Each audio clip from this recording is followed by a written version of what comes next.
More expanded public works program employees in Gauteng are claiming that they've not been paid for months. It comes as a Daily Maverick report implicated suspended Independent Development Trust CEO Tebogo Malaka in a multi-million rand EPWP contract. Now, the publication claims well-known businessman Collen Mashawana, who received the tender, allegedly made 2 payments towards Malaka's private property. Now, this has raised questions over whether funds meant to pay the workers were redirected. Let's speak now to the South African National Civic Organization. Its spokesperson is Mzukisi, who talks to us in studio tonight. Mr. Jam, good evening to you. Thank you very much for your time. Let's start with whether you are aware of workers in the province of Gauteng who are employed as part of this EPWP program, whether they've not been paid as a direct result of what we are seeing in the news. Thank you, Butkoli, for having us, firstly. We appreciate it. Firstly, we have been made aware. We found out through media that there are a lot of people, community members who have been affected by the saga of IDT that we are dealing with. And I think it's also important just to put an emphasis on how important this EPWP program is to the communities. You know, it's a program which was established by the government, which was aimed at alleviating poverty and also curbing unemployment. You know, as much as the amount that these people are getting is not much, but it goes a long way to a lot of families. Now, it's really heartbreaking that this is happening, and you must really be a very sick person to actually steal from the poor of the poorest without any consciousness, without any fear or or whatsoever. Do you know what the response is from Mr. Mashawana and his companies? This is all part of what he calls the Collen Mashawana Foundation. What is the response there? Are workers still not paid as we speak? From the reports that we have, the workers are still not yet paid. And what is more disturbing is that these people were actually even going to be paid as little as 1,700. But what we found out was that they were actually paid as little as 366 rand somewhere there. So it just shows you that the sickness of corruption is actually getting out of hands. And sadly, as communities, we remain at the receiving end of it all.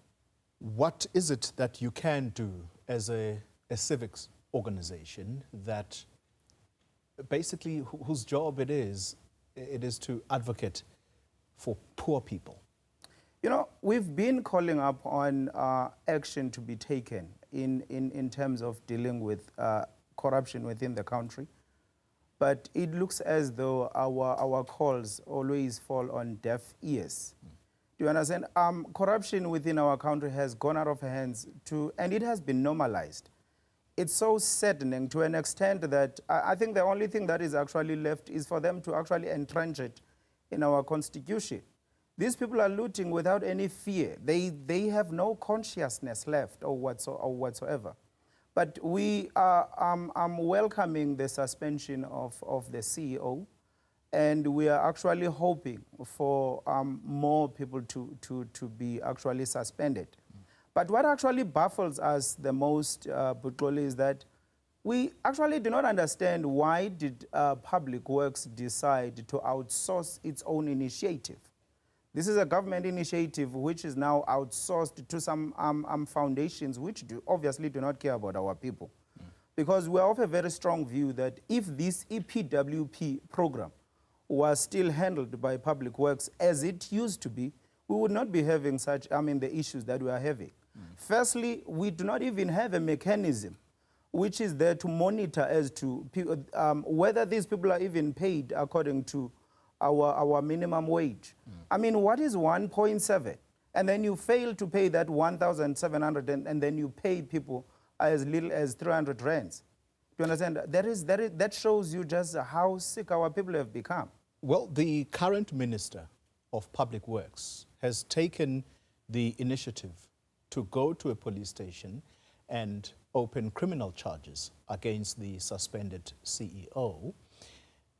And this is part of what he says is his duty as a public official to safeguard the finances of the taxpayers of this country. What is it that you can do? Because let's all remember, you are part of this arrangement called the Governing Alliance. And who is included in there?